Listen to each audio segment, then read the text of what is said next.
الحمدللہ رب العالمین والصلاة والسلام علی سید المرسلین اما بعد۔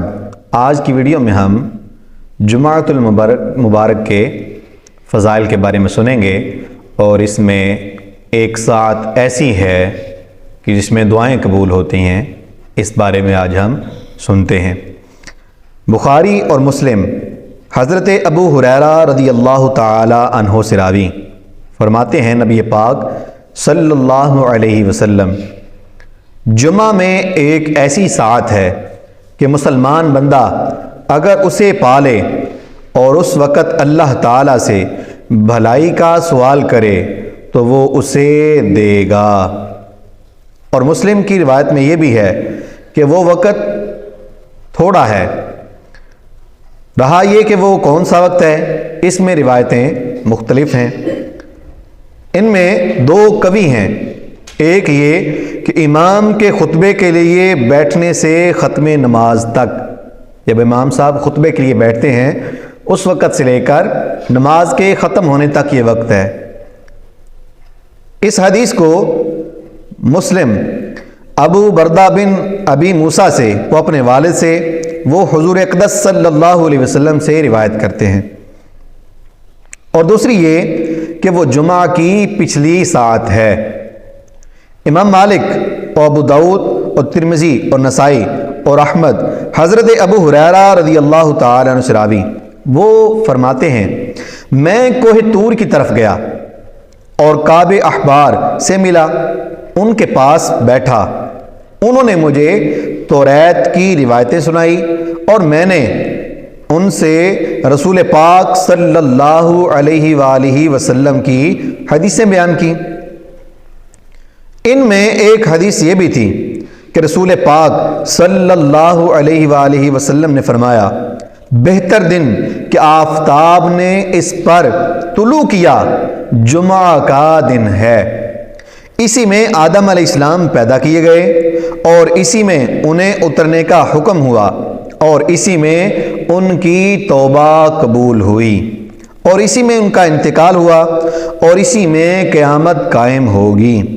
اور کوئی جانور ایسا نہیں کہ جمعہ کے دن صبح کے وقت آفتاب نکلنے تک قیامت کے ڈر سے چیختا نہ ہو، سوائے آدمی اور جن کے۔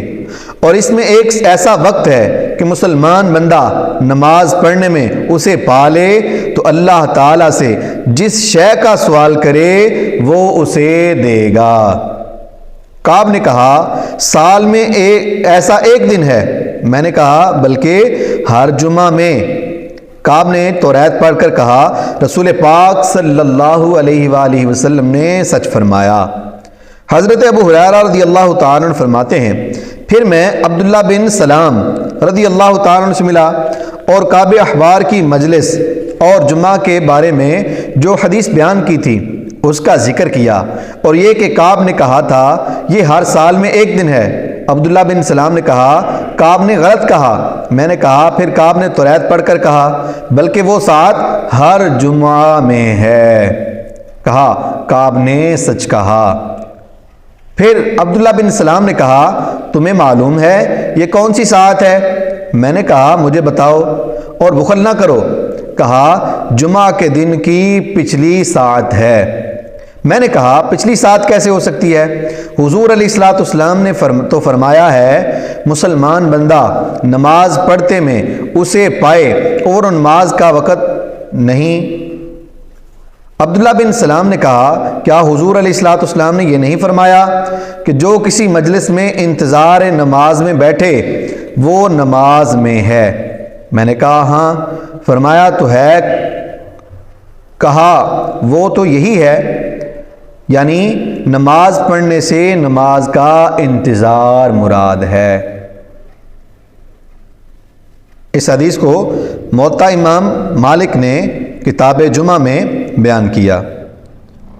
تو یہ دو ساعتوں کے بارے میں روایتیں ہیں، ایک تو یہ کہ جمعہ کے لیے جب خطبے کے لیے امام صاحب بیٹھیں اس وقت سے لے کر نماز کے ختم ہونے تک، اور دوسرا یہ ہے کہ جمعہ پڑھ کر ختم ہو گیا اس کے بعد سے لے کر پھر یہ کچھ سات ہے، کچھ لوگ عصر کا بھی کہتے ہیں، عصر سے مغرب تک یہ سات ہے۔ تو یہ دو روایتیں ہیں، تو کوشش کرنی چاہیے کہ یہ سات ہمیں نصیب ہو جائے اور ہم اس میں اپنی دنیا اور آخرت کی بھلائی مانگیں۔ صرف دنیا کی بھلائی نہیں بلکہ ہمیں آخرت کی بھلائی بھی مانگنی چاہیے کہ اللہ پاک ہمیں اس مبارک سات کے صدقے جنت عطا فرمائے، بلا حساب و کتاب جنت میں داخلہ ہمارا مقدر فرمائے۔ یہ بندے کی آخرت کے لیے بہت بہترین دعا ہے، اور حضور علیہ السلام کا قرب نصیب ہو جائے، اس سے بڑھ کر اور بندے کے لیے کیا ہو سکتا ہے۔ اس لیے ہمیں دنیا اور آخرت کی بھلائی کے لیے مانگنا چاہیے جمعہ والے دن۔ ترمذی انس رضی اللہ تعالی عنہ سے راوی کہ نبی پاک علیہ السلام فرماتے ہیں، جمعہ کے دن جس ساعت کی خواہش کی جاتی ہے اسے عصر کے بعد سے غروب آفتاب تک تلاش کرو۔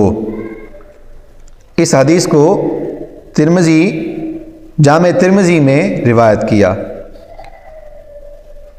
طبرانی اوسط میں بسند حسن انس بن مالک رضی اللہ تعالی عنہ سے راوی کہ نبی پاک صلی اللہ علیہ وسلم فرماتے ہیں، اللہ تبارک و تعالی کسی مسلمان کو جمعہ کے دن بے مغفرت کیے نہیں چھوڑے گا، یعنی اللہ پاک سب مسلمانوں کی مغفرت فرما دیتا ہے۔ اب اس میں ہمارے لیے بہت ساری باتیں ہیں، بڑے مدنی پھول ہیں، تو یہ کہ جو جمعہ کے لیے خصوصی انتظام کرے، آئے اور جمعہ پڑھے، اللہ پاک اس پر اپنی رحمتوں کے دروازے کھول دیتا ہے، اس کی مغفرت فرما دیتا ہے۔ اور پھر بندہ اگر سویا ہی رہے، نہ جمعہ پڑھے نہ نماز پڑھے، اور جمعہ کو بھی دعوتوں میں اور ہوٹلوں میں اور سینما گھروں میں یا اس طرح کے تفریح کے مقامات پر گزار دے، تو بندے کی مغفرت کیسے ہوگی؟ اللہ تعالیٰ مغفرت فرما رہا ہے بندے کی، لیکن بندہ اپنی مغفرت خود نہیں کروا رہا۔ تو ہمیں اس بارے میں بھی سوچنا چاہیے کہ جمعہ یہ مسلمانوں کی عید کا دن ہے، مومنین کے لیے حج اور عمرے کا دن ہے، حج کا دن ہے۔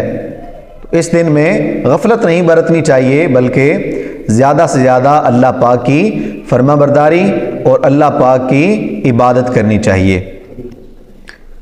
ابو یعلا حسن بن مالک رضی اللہ تعالیٰ عنہ سے راوی کہ حضور صلی اللہ علیہ وسلم فرماتے ہیں، جمعہ کے دن اور رات میں 24 گھنٹے ہیں، کوئی گھنٹہ ایسا نہیں جس میں اللہ تعالیٰ جہنم سے 6 لاکھ آزاد نہ کرتا ہو جن پر جہنم واجب ہو گیا تھا۔ جن پر جہنم واجب ہو گیا 6 لاکھ بندے اللہ تعالیٰ ان کو جہنم سے آزاد فرما دیتا ہے۔ سبحان اللہ، کیا شان ہے میرے رب کی کہ اللہ پاک اپنے بندوں پر کس قدر مہربان ہے، حضور علیہ السلام کے صدقے میں، اور حضور علیہ السلام کی امت پر یہ کیسا کرم ہے کہ 6 لاکھ وہ بندے جن پر جہنم واجب ہو چکا ہے، اللہ پاک ان کو جہنم سے رہا فرما دیتا ہے، آزاد فرما دیتا ہے۔ تو ہمیں بڑھ چڑھ کر کوشش کرنی چاہیے کہ ہم جمعہ کے دن کو غفلت میں نہ گزاریں، بلکہ جمعہ کے لیے خاص اہتمام کریں۔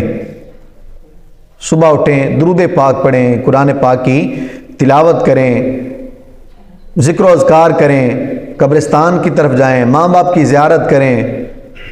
تو یہ سارے کام اگر ہم کریں گے تو انشاءاللہ اس کی برکتیں ہمیں نصیب ہوں گی، اور جمعہ کے دن کی جو برکات ہیں وہ بھی ہمیں نصیب ہوں گی۔ اور خاص طور پر یہ ساتھ جب آئے تو اپنے والدین کو نہ بھولیں، ان کے لیے دعائے مغفرت کریں، اپنے بہن بھائیوں کو نہ بھولیں، اپنے گھر والوں کو نہ بھولیں، بیوی بچوں کو نہ بھولیں، اپنے دوست احباب کو نہ بھولیں، اپنے اساتذہ کو، اپنے پیر و مرشد کو نہ بھولیں، سب کے لیے دعا کریں تاکہ اللہ پاک اس ساتھ کے صدقے میں سب پر کرم فرمائے اور سب کو جنت عطا فرمائے۔